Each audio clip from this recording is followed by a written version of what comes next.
सभी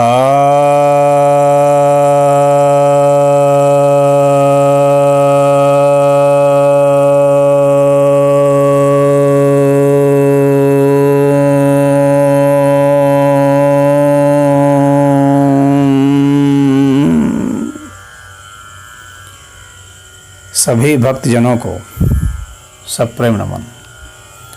भक्तों, आज मैं आपके समक्ष श्रीमद् भगवत गीता के दूसरे अध्याय के 34वें श्लोक पर प्रवचन सुनाने जा रहा हूँ। भगवान कहते हैं, श्री भगवान उवाच, अकीर्तिं चापि भूतानि कथयिष्यन्ति ते अव्ययाम्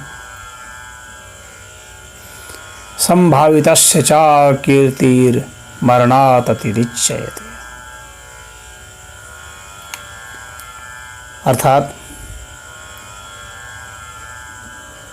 कि न सिर्फ जो पिछले श्लोक में भगवान ने कहा है कि तुम पाप को प्राप्त होगे और स्वधर्म का नुकसान होगा, तो इसके अलावा कह रहे हैं कि न सिर्फ वे, यानी इसके अलावा भी तथा सब लोग तेरी बहुत काल तक रहने वाली अपकीर्ति का भी कथन करेंगे, और जिससे समाज में यश प्राप्त है ऐसे माननीय पुरुष के लिए तो अपकीर्ति से बढ़कर भला मरण क्या होगा। यानी मरण से भी बढ़कर के है अपकीर्ति।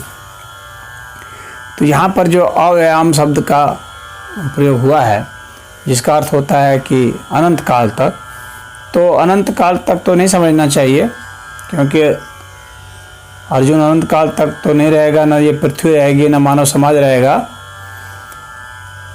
तो यहाँ पर अव्ययाम जो है उसका अर्थ यह समझना चाहिए कि बहुत काल तक, बहुत लंबे समय तक। कह रहे बहुत लंबे समय तक तुम्हारी यह अपकीर्ति रहेगी अगर तुम युद्ध छोड़ के भाग गए तो,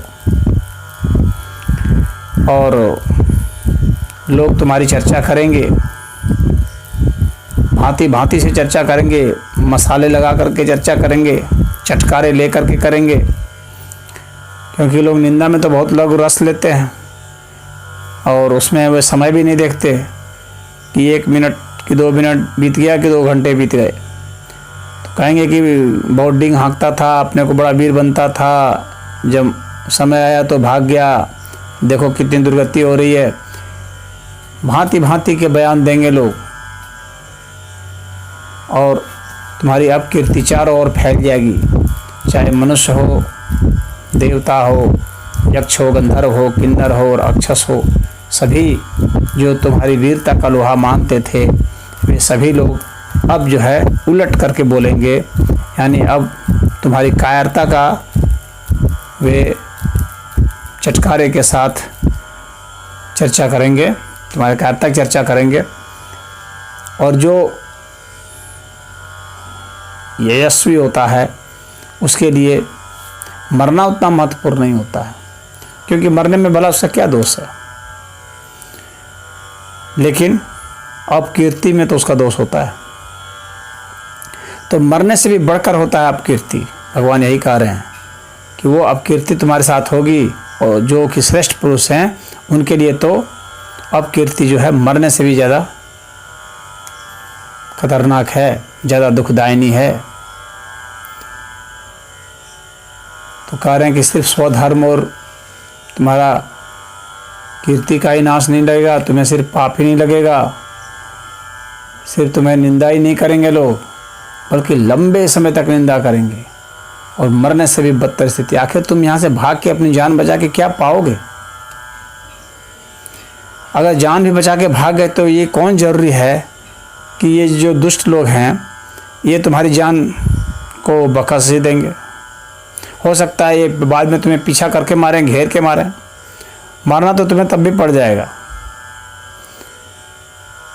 तब कायरों की भांति मरोगे, ऐसे वीरों की भांति मरोगे।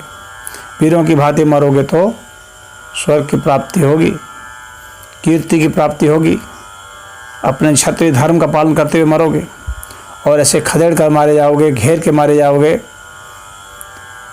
जलील करके मारे जाओगे, तो कितनी तुम्हारी हंसी होगी, कितनी अपकीर्ति होगी। और सिर्फ तुम्हारी नहीं, तुम्हारे से जुड़े हुए जो लोग, चाहे भगवान अपने बारे में भी कह रहे हैं कि मैं भी चाहे हूँ, चाहे अन्य भी जो लोग हैं, अच्छे कुल कलंक, पूरा कुल कलंकित हो जाएगा। तुम्हारे साथ जितने भी लोग वीर पुरुष थे वे भी लज्जित हो जाएंगे तुम्हारी वजह से। तो तुम सबके लज्जित होने के कारण बनोगे, सबकी अपकीर्ति होगी, सिर्फ तुम्हारी अपकीर्ति नहीं होगी। एक व्यक्ति जब ऐसा काम करता है तो उससे संबंधित जितने भी लोग होते हैं, जो उसको मान देते हैं, सम्मान देते हैं, जिनके लिए वो आदर्श होता है, जब वह गिरता है तो उसकी अपकीर्ति सिर्फ वही नहीं भोगता है, बल्कि सारे लोग भोगते हैं।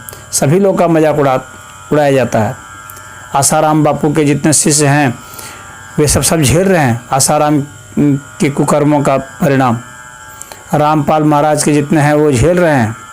तो जितने जितने साधु संत हुए हैं जो गलत आचरण व्यवहार करके, सही या गलत किसी तरह से पकड़ लिए जा रहे हैं, जेल में चले जा रहे हैं, तो उनकी जो अपकीर्ति हो रही है तो वे तो झेल ही रहे हैं। उनकी तो हंसी उड़ रही है, धर्म से, साधु संतों से लोगों का विश्वास उठ रहा है। इसके अलावा उनके जो शिष्य हैं, जो उनके लिए सब कुछ करने के लिए तैयार थे, वे कहीं मुंह दिखाने लायक नहीं रह गए हैं। वे जवाब देते देते थक जाते हैं। लंबे समय तक उसकी अपकीर्ति बनी रहती है, वो क्षीण नहीं होती। विश्वामित्र का जहाँ पतन हुआ, विश्वामित्र की अपकीर्ति आज भी गाई जाती है। पराशर ऋषि की अपकीर्ति आज भी गाई जाती है। श्रृंगी ऋषि की अपकीर्ति आज भी गाई जाती है। निमि ऋषि की अपकीर्ति आज भी गाई जाती है। तो जिन जिन का पतन होता है उनकी अपकीर्ति आज भी गाई जाती है। आगे भी जब तक मानव इतिहास रहेगा, इतिहास के पन्नों में ये दर्ज हो जाएंगे। तो जो अपने आने वाले समय के विषय में नहीं सोचता है और अपनी जान बचा लेता है, और जान बचा के क्या करेगा, आखिर वह जान फिर तो चली ही जाएगी। कोई कब तक जान बचाएगा? बहुत जान बचाएगा तो भी 100 वर्ष के आसपास ही जिएगा। तो इससे अच्छा है कि मृत्यु को जब आनी है तो आनी है, जब तक रहो सूर्य की तरह चमकते रहो, स्वयं की पीठ थपथपा सको, स्वयं को मजबूत बना सको, अपनी आत्मा को जवाब दे सको, अपने अंतरात्मा को जवाब दे सको। ऐसी स्थिति में अपने को रखो, इस प्रकार से जियो। यही भगवान का यहाँ पर संदेश है। सबके लिए संदेश है, या सिर्फ अर्जुन के लिए संदेश नहीं है, हम सब के लिए संदेश है कि अपने अपकीर्ति को सदैव ध्यान रखो और अपकीर्ति से डरो। कुछ भय अच्छे होते हैं साधना के लिए, कुछ भय अच्छे होते हैं साधु संतों के लिए। अभय होने का मतलब यह नहीं है कि जो अच्छी चीज़ें हैं, जो हमें जिससे हमें डरना चाहिए, उससे हम अगर नहीं डरेंगे तो सही नहीं है। जो डरने लायक चीज़ें हैं उसे डरना भी चाहिए, डरना भी अच्छा है। अपनी अपकीर्ति से डरो, अपने बुरे आचरण से डरो, बुरे विचार से, बुरे भावों से डरो। ये भय तो होना ही चाहिए, तभी मनुष्य और समाज विकास करता है सही रास्ते पर। सकारात्मक विकास तभी होता है, अन्यथा निर्लज की भांति और बदमाश गुंडे की भांति तो जलील होकर के जीने से क्या फ़ायदा है। उस तरह तो जी करके सिर्फ अपने उदर पूर्ति के लिए जीना, कुछ कपड़े पहने, कुछ जिए और कुछ उत्तेजना भोगे और फिर मर गए, क्या उससे हासिल हुआ? जब तक व्यक्ति परम ज्ञान को प्राप्त नहीं होता है, दुख से मुक्त नहीं होता है, जन्म मरण के चक्र से मुक्त नहीं होता है, समाज के विकास में जब तक अपनी भूमिका नहीं निभाता है, तब तक वैसे जीवन जीने से भला क्या लाभ है? वो तो व्यर्थ ही जीता है। तो यही भगवान का यहाँ पर संदेश है, और भगवान ने याद दिलाया है हर एक को कि अपनी कीर्ति का ध्यान रखो, और जो अच्छे व्यक्ति होते हैं, सज्जन व्यक्ति होते हैं, उनके लिए मरना बेहतर है अपकीर्ति से,